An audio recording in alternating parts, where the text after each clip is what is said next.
Beta IB এটা আমরা সবাই জানি। গাল্পে ট্রান্সপোর্ট বিটা আইবি, বাট এখানে দেখেন এটা কিন্তু শুধু ডিসি পার্ট, এটা কিন্তু শুধু এসি পার্ট। এটা শুধু এসি পার্ট, এটাও কিন্তু শুধু ডিসি পার্ট অনলি। আর এই জায়গাটাতে ক্যাপিটাল এবং স্মল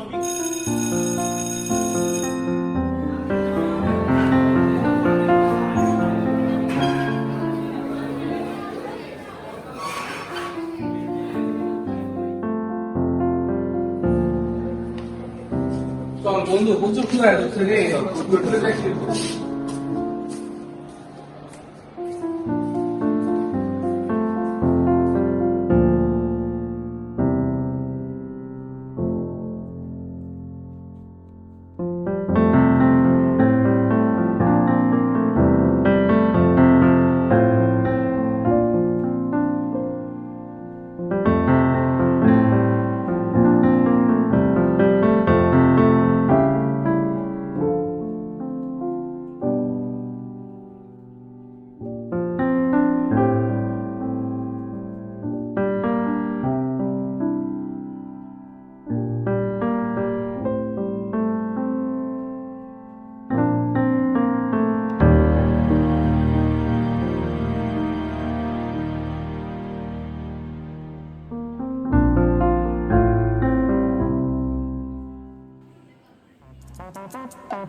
বন্ধু আমার ভালো লাগে কি খাওয়াই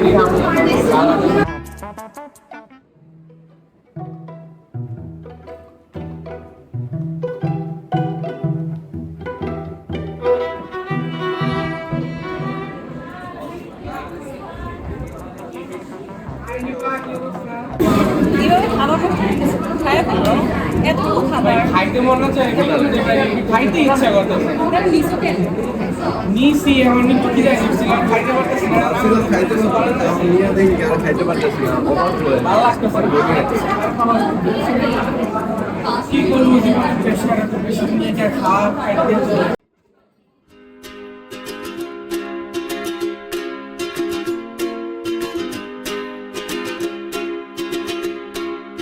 I was scared of dentists and the dark. I was scared of pretty girls and starting.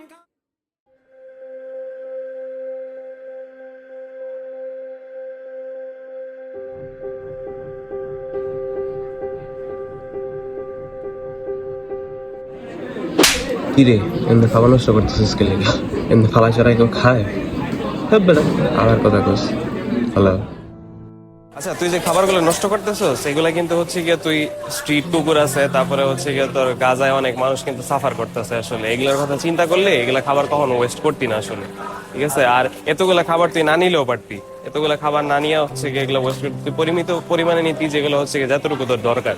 কারণ ভার্সিটিতে প্যাকেজ সিস্টেম, এর মধ্যে মনে কর আমার চুজ করা সিস্টেম, আমার মনে হয় ভার্সিটির সিস্টেমটা আসলে চেঞ্জ করা উচিত। আর হচ্ছে গিয়া যাতে হচ্ছে গিয়ে মানে লেফট ওভার খাবারগুলো যাতে আবার রিউজেবল করা যায়, যাতে হচ্ছে গিয়ে স্ট্রিট ডগসদের দেওয়া যায় বা হচ্ছে গিয়া কোনো গরিব মানুষদের দেওয়া যায়, সেই ব্যবস্থা করা উচিত সবারই। এটাই। আচ্ছা তাহলে আমরা আজকে থেকে একটা কাজ করি যে হচ্ছে কোনো প্যাকেটের হ্যাঁ ওগুলা হ্যাঁ আজকে থেকে আমরা শুরু করি। ওকে ঠিক আছে তাহলে।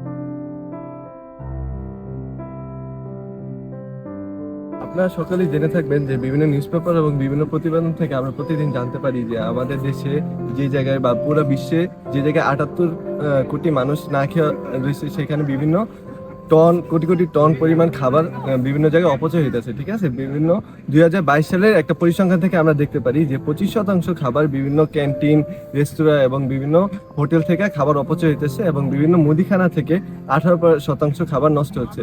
এই সকল খাবার যদি আমরা সকল ওভারঅল করি তাহলে খুব অনেক পরিমাণ খাবার আমরা প্রতিদিন অপচয় করতেছি। এই সকল খাবার দিয়ে আমরা বিভিন্ন পথ শিশুর পাশে বা যারা গৃহহীন মানুষ, যারা খাবারের অভাবে বিভিন্ন আবর্জনা থেকে টুকা খাইতেছে, তাদেরকে যদি আমরা এগুলো দিতে পারি, তারা এগুলা দিয়ে উপকৃত হবে।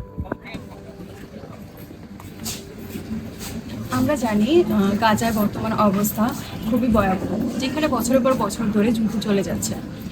আর সেখানকার মানুষ খাবারের জন্য রাস্তায় বাটি নিয়ে ঘুরছে, তারা নিরাপদ পানি থেকে বঞ্চিত হচ্ছে। আমরা অনেক খাবার ওয়েস্ট করি। এই ওয়েস্ট খাবারটা যদি আমরা ওদেরকে দিতে পারি কোনো গভর্নমেন্টের মাধ্যমে বা কোনো প্রসেসের মাধ্যমে, যদি আমরা তাকে দিতে পারি বা টাকাটা আমরা যদি ফিলিস্তিনে দান করতে পারি, তাহলে আমার মনে হয় ওই দেশের মানুষগুলা খাবার পাবে, বিশুদ্ধ পানি পাবে। আমরা যদি নিজের খাবার নিয়ে সচেতন হই, তাহলে আমরা ফিলিস্তিনের মানুষগুলাকে খাবার না খাওয়া থেকে বঞ্চিত যে হচ্ছে, ওইখান থেকে আমরা তাদেরকে বাঁচাতে পারবো। রাস্তার উপর শুধু মানুষই নয়, পশুরাও রয়েছে, যারা হচ্ছে কুকুর, বিড়াল, যারা খাবারের জন্য, সামান্য খাবারের জন্য আমাদের অবশিষ্ট যে খাবারটা সেটা তারা হচ্ছে কুড়িয়ে খাওয়ার জন্য তারা প্রতিনিয়ত ছুটছে। তারা পর্যাপ্ত পরিমাণে খাবার পাচ্ছে না। তারা যে খাবে, তাদের মানে নিজের খাবার তারা নিজেরা জোগাড় করতে পারে না। আর আমাদের উচিত যারা নিজেদের খাবার নিজেরা জোগাড় করতে পারে না, তাদেরকে খাবারের ব্যবস্থা করে দেওয়া। আমরা প্রতিনিয়ত বিভিন্ন ধরনের খাবার অপচয় করছি। সেই অবশিষ্ট আমাদের খাবারটা তাদেরকে আমরা দিতে পারি, তাহলে তাদের ক্ষুধাটা নিবারণ হচ্ছে।